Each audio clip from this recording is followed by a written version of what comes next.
The last thing I'll say is I think that there's an imbalance between theology and allowing music to move us emotionally. And I think you can swing too far one way or the other. I think music is not meant to manipulate. No. Music is meant to stir our affections for Christ as we sing about him.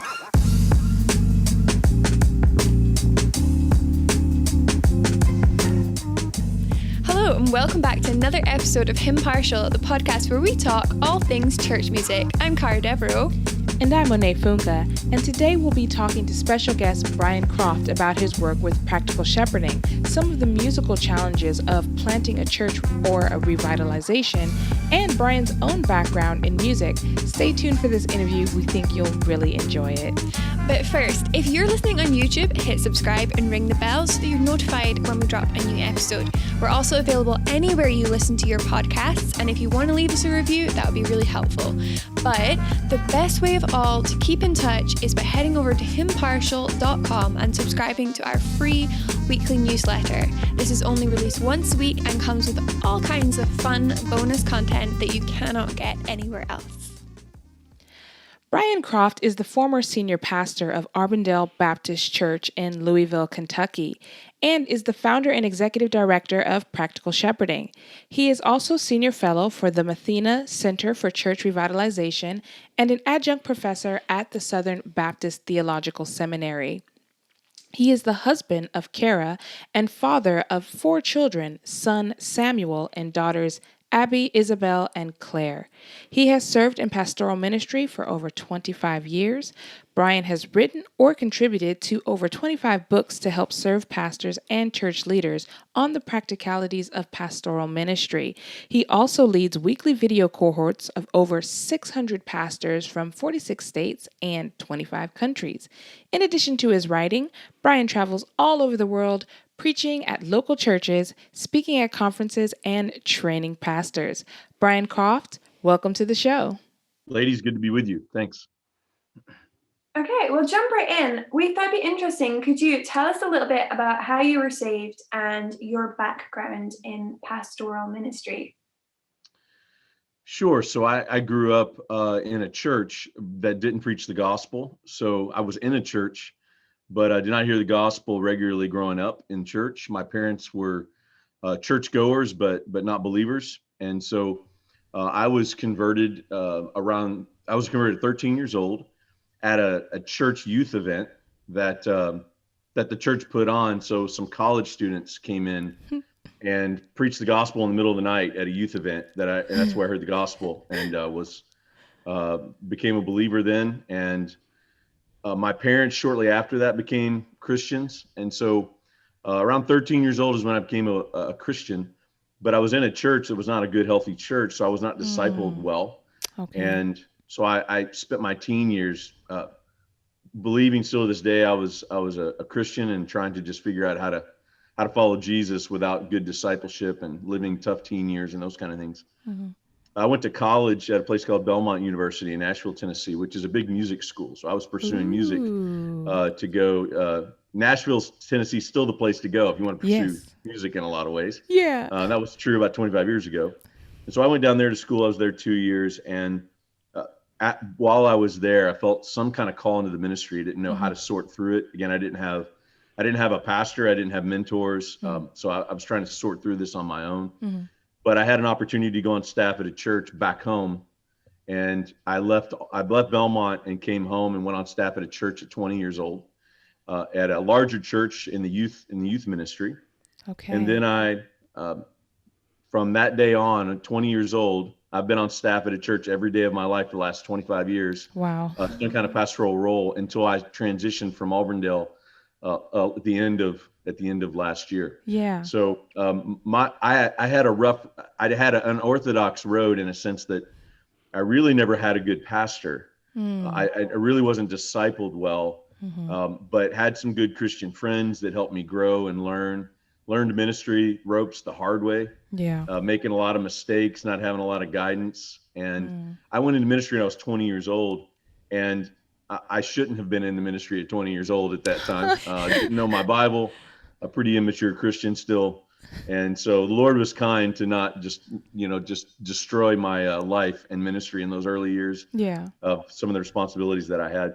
But God was kind and helped me to learn. And then I eventually had some pastoral mentors outside the churches I was serving in that took me in. I joked with them out of pity. They took me in. They saw what I was doing. And I was like, man, you need help. Come on. So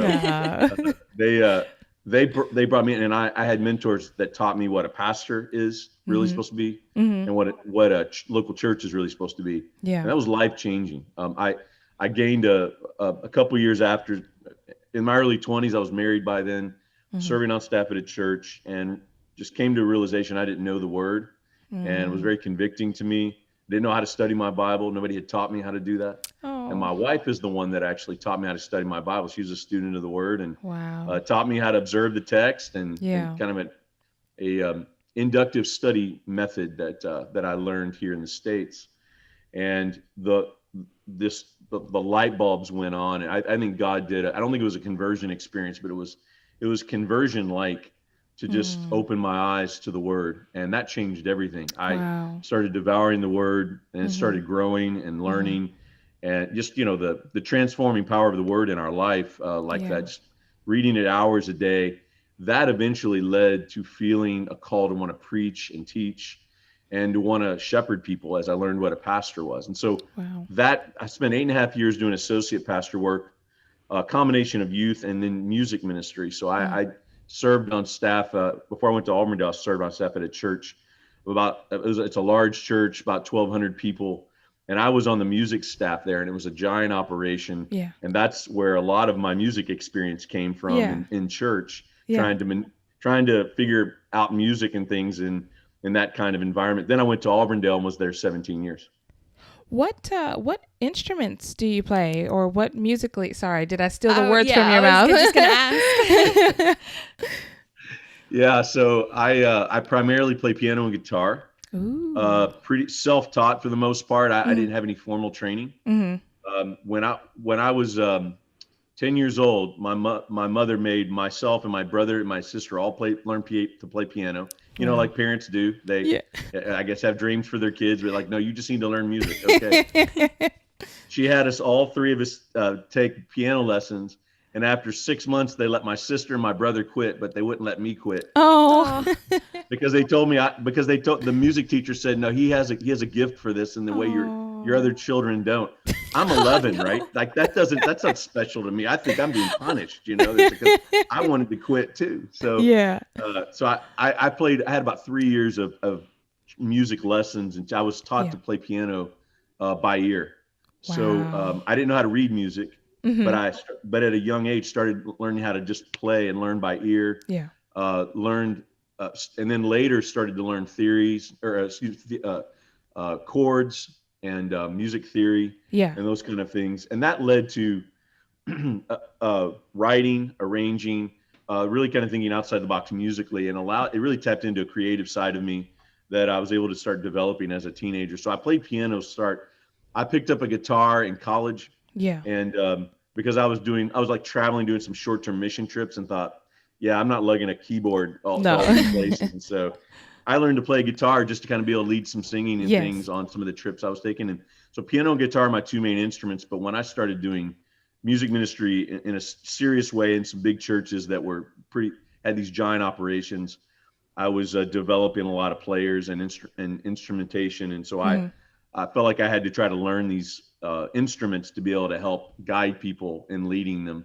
So I learned to play bass. I learned to play drums a little bit. I learned to play some auxiliary percussion. So I picked up some of that stuff, but I'm certainly more proficient at piano and guitar mainly. Wow, so many talents. That's kind of like Cara. She's learned a lot of me. Well, she knows a lot of instruments, but you've learned them by ear.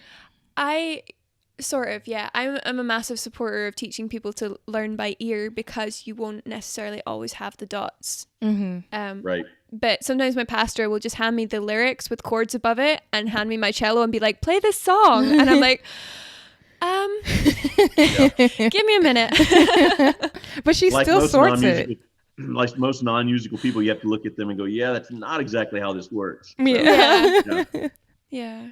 No, but that's it though. I think another reason I'm glad I did that, And by the way, you can imagine as I go to Belmont and want to pursue music. My parents were like, now you have to learn how to read music. Now Yeah.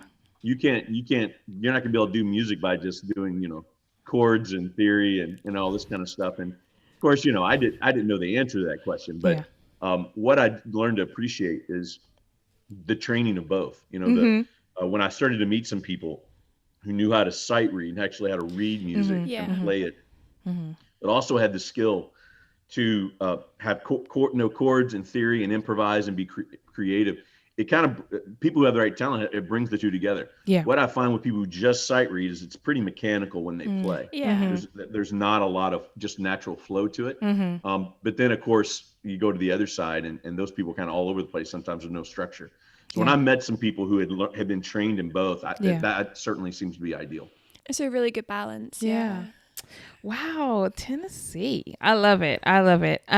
So you kind of, we obviously jumped ahead a little bit here, but can you tell us just briefly about the work you're doing with Practical Shepherding? I know we've got your books on our shelf and my husband's a big fan, but for those who don't know, can you just speak a little bit about what that work is and how you got started in it? Yeah, so when I went to Auburndale Baptist Church 17 years ago, it was a dead dying church, Southern Baptist Church on the south end of Louisville. Probably 2 to 3 years from closing. About just elderly people in the church, a couple dozen people. And the church was in financial shambles. The building was falling apart. Kind of a very typical back then church revitalization, dying church situation, which we didn't have categories for, like we've kind of developed in the last 5 to 10 years. Yeah. But that's where I felt called and went to pastor and left this. I left this big church music position that people thought I was crazy to then leave for a dying church, and kind of had, for a musician, I kind of had the ideal job in a lot of people's minds.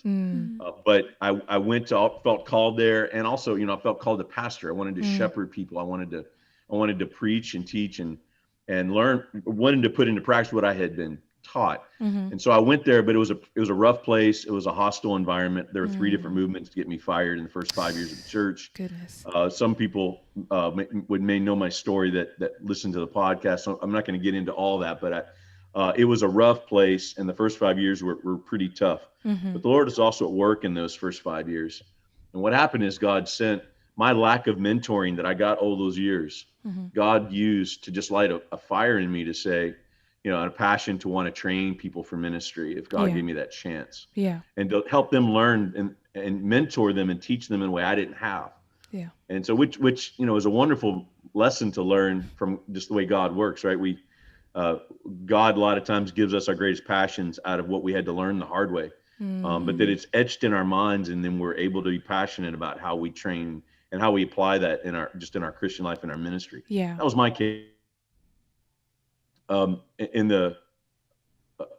the early years at Auburndale, there were some young guys that showed up at the church who had come from the seminary, just wanted to come help. And that opened up a way to be able to train some guys, just start training guys in ministry, just dragging them to the hospitals, the funeral homes with me, taking them to care for the widows, and teaching them about ministry. And I just started doing those kinds of things. They asked me to write some stuff down for them. That ended up being developed into a book on hospital visitation called Visit the Sick. And that was really the first book. I wasn't a writer, by the way. And so I was terrified to do this and to even write anything down for them. And I didn't know how to write. I learned to write as I was writing books. By the way, ladies, a bad way to do it, just so you know. Don't do it that way. Learn to write first.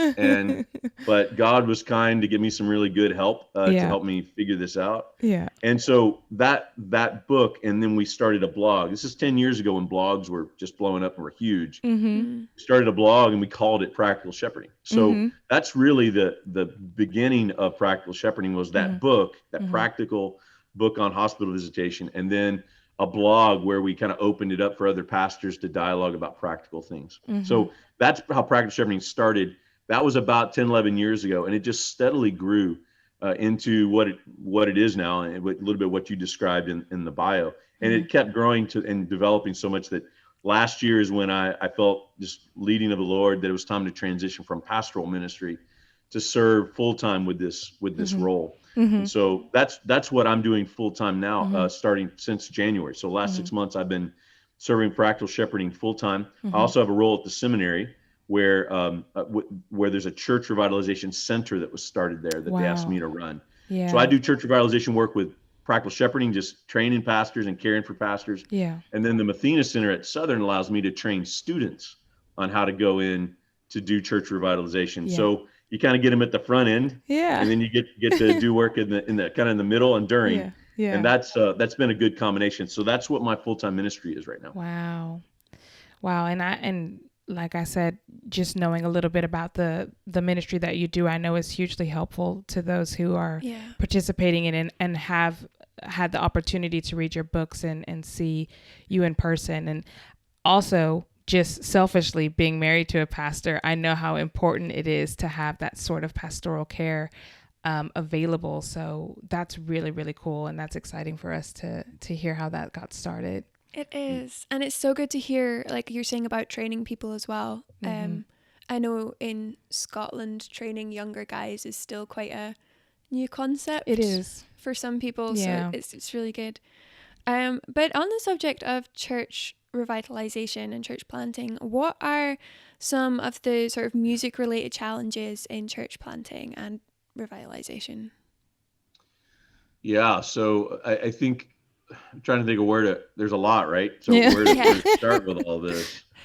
I'll first say this. I have learned it really doesn't matter where you live. I found that Britain as well as the States kind of have similar problems, which was kind of surprising to me because America is known as kind of the hotbed of just consumeristic church life, which is usually what causes the conflicts in churches around music, because everybody has their own individual preference of what they want the music to be in a church.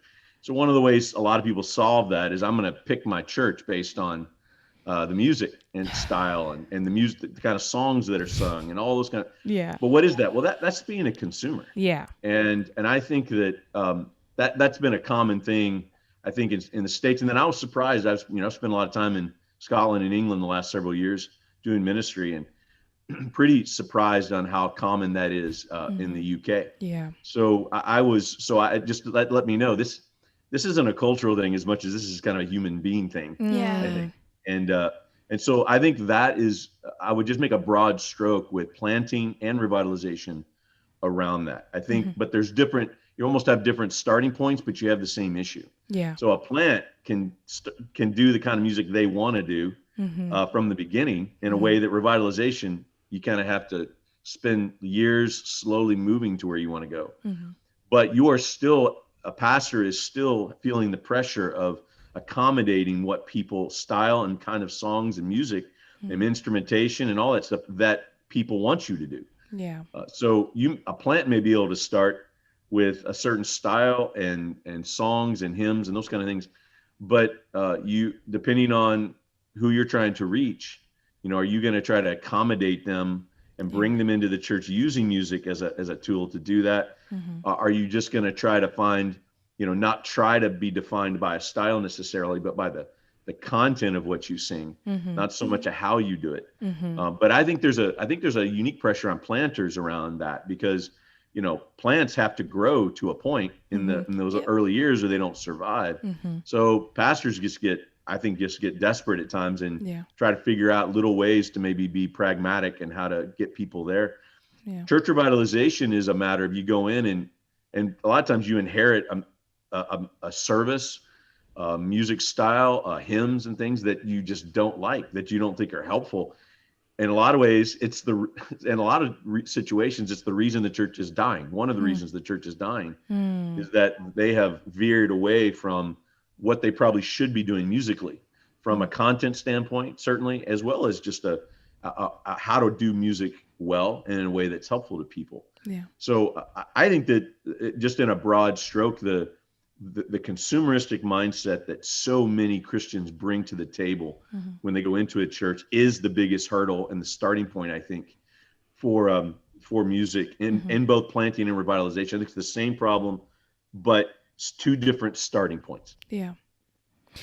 Do you think that there's a way that pastors and maybe music leaders, if your church is big enough to have that, can kind of foster like a theological foundation for the people in the congregation to understand and better think about how they worship in song. Because I think, yes, as you were talking, I was like, oh my goodness, I could think of at least a dozen examples of like all of the things that you're saying in terms of folks being like, the first time they came in, they're like, we really like how you do X, or we really don't like how you do X in terms of the music, or so-and-so shows up even though they're really anti-guitar, or the fact that they come from a psalm-only tradition, and all of these questions that all of these preferences, like you say, these consumer preferences that really don't have anything to do with scripture.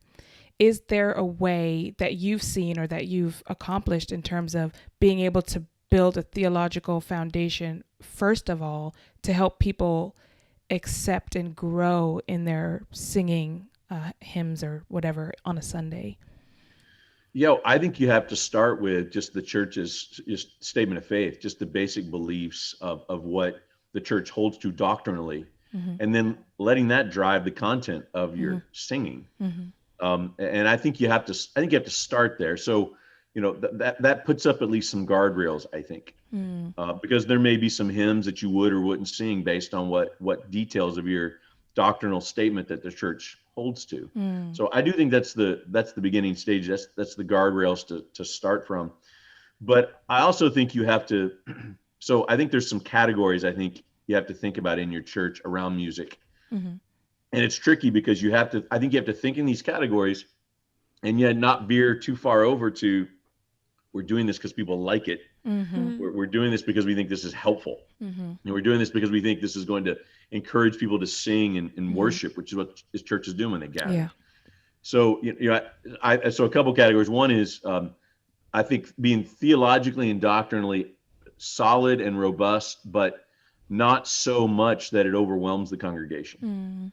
So I think you have to think theologically, and I'm convinced after all these years that that content is what unites a church around music. Okay. And that has to be the priority. So hopefully, like, nobody's going to agree all together. We want the music to be just this way. Yeah. Show me that church. I'd love to meet them if it exists. But I have not yet with all the hundreds of churches I work with. But what I have found is there's a lot of churches that agree doctrinally on what we're singing. So I believe that's the tool to unity around music. Start there. So content of the songs. And then I think you have to start thinking pastorally around it. And that means, what I mean by that is you have to think about how much can a congregation handle in these different ways that music brings. So, there are churches that do, like psalm only singing. I mean, I love singing the Psalms, that aspect to it. Yeah. Sometimes it's just really hard to sing. Yeah. It's, a lot of times it's not the Psalms word for word. It's bringing out really hard theological concepts and adding that into, just making it really dense. And I think that you have to be mindful that people only can handle so much big words and big terms and thinking. I think you have to be mindful that most people aren't musicians. Yeah. So, the classic mistake I've watched happen is musicians, a lot of times that plan the singing and the musical part of the service, at least to some degree, or at least they're involved, and they don't take into account that musicians pick up melodies and singing a lot easier than people who don't sing. I think a lot of times the problem is people are asked to do too much, and they're having to focus so much on what's being asked of them that they're not able to focus, ironically, on what we're trying to sing, which moves us to worship the Lord. The last thing I'll say is I think that there's an imbalance between theology and allowing music to move us emotionally. And I think you can swing too far one way or the other. I think music is not meant to manipulate. No. Music is meant to stir our affections for Christ as we sing about him. Yeah. And so I've watched some music approaches to try to take the emotion really out of the music and the melodies that stir our emotions and our affections. And I think that's really dangerous and unhelpful. So you almost want to get all the senses of our mind, if we're going to get our mind and our heart and our soul engaged when we sing, I think we have to plan music and certain hymns and how we do them around that as a goal. Yes. Yeah, it's so true. It's so true. And we often tease each other on this show about certain songs that we like that are quote unquote sentimental. But, the correction for our teasing is always that, as long as theologically it's good, it's fine if it's a little bit flowery. God has given us emotions, so it's okay to experience them I think for us, the other thing as well is coming from Reformed churches. I know that one of the churches I grew up in kind of did have a thing about emotions are not good and we mustn't get really emotional, and it has been a journey finding the balance, I think, between being moved, genuinely moved, but not going too far one way or the other. Yeah. And I'll add this. I think when in a church revitalization context, you're coming into a church with a lot of history, usually long-term members who, whether you like it or not, have favorite hymns for a reason. Yeah. And I think one of the parts of just wisdom and discernment a pastor has to have when he comes in, he needs to do his homework to learn what those are. Yeah. And why, and needs to pick his battles on the ones he wants to throw out, and then maybe have to stomach some of the ones that he needs to still sing, because there may be an emotional connect. So I mean, a widow in the church, right? Her husband's favorite hymn was this hymn. Yeah. Well, okay, it might be a little sentimental and flowery to where you maybe wouldn't choose to do that. But I don't think that's playing to a preference if you sing that hymn at that point. I think it's knowing your people and providing an opportunity for them to emotionally and mentally and spiritually connect to what you're singing about. So I think in revitalization context, pastors have to do a lot of hard work to just learn. Again, it's not what your preferences are, but why do hymns and certain wordings of hymns mean a lot to you? And that should matter in the context of picking those songs. Yes. Yeah. Definitely. Amen. That's great. Well, we always like to end our interviews with the hardest question of all time. It's such a mean question. It's such a mean question. You're allowed to pick more than one. But what is your personal favorite or a few of your favorites? Oh, that is the cruelest question. You're right. And when someone asked me to pick one thing out of something I can't, that's like asking me pick my favorite hymn. Yeah. So I would have to throw out a couple. How's that? Okay. That's good. Just to pick my absolute favorite, but I would say. So I would say, thinking a couple of categories. I think there's some hymns that really stir my affections for the gospel, and that I think music and singing and hymns can uniquely do, and really help me connect to that. So a hymn, There's a Fountain, I love, Yes. And let's see, some of those in those categories. So, And Can It Be Nice. is another hymn that I just love. So, Yes. the one that I also have really grown to love, the hymns that kind of meet us in our suffering, and a couple that come to mind. I love It Is Well With My Soul. Can barely sing the third verse most every time I sing it, Yeah. And so it brings that aspect of God's comfort and the certainty and the promise of what Christ has done for us. I think that's a wonderful, just a wonderful way to approach picking hymns and those kind of things. Yes. It Is Well With My Soul. And then I would say Abide With Me is a really special hymn to me, but that's got a more of a personal note. It was a hymn that,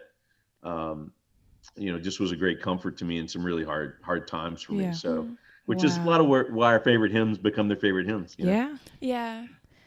Definitely. So I picked 4. I didn't pick one, ladies. I picked 4. So there you go. It's funny because we associate Abide With Me with football because it's sung at football matches. So I was always kind of like, oh, but then we did an episode on it earlier this year and I actually sat down and read the lyrics. And I was like, this song is good. Yeah. Like it's a good song. It is. Amazing Grace is that for us, at least in the States. Like, the most, the most unbelieving people on the planet will sing Amazing Grace at a funeral. Yep. You know, I mean, just so but it's a great hymn. I actually love the hymn, but you kind of have to got to cut through what it becomes in some different contexts, right? There's some great extra verses to that one as well, which walk more through like your actual life and sanctification too. So that's worth looking up. Anyway. No, that's great. I was thinking, and Can It Be? That's your fave, isn't I that? love That's your And Can It Be. Yeah, that's the number one. And shameless plug, we have episodes on all of those songs. So if this is your first time listening to us, definitely we'll link in the description because they're great songs, and we learned a lot about them over the last year. So maybe you guys will learn from that as well. So you're saying I picked good hymns, is what you're That's saying. what I'm saying. We was approve. Totally unplanned, but all good. Well, that's great. good. We'll just trust the leading of the Spirit in that moment for me to pick those hymns. We didn't talk about it before, right? Well, we just want to thank you so much for coming on this show. If you have listened to this episode and you're loving what you heard, you can follow Brian on Twitter at Pastor Croft or at Practical Shep. And you can also visit him at practicalshepherding.com. So Practical Shep has an H on the end, just saying. Oh, yes. It's like chef. Yeah. Yes. Yeah. Just so that you get the right account.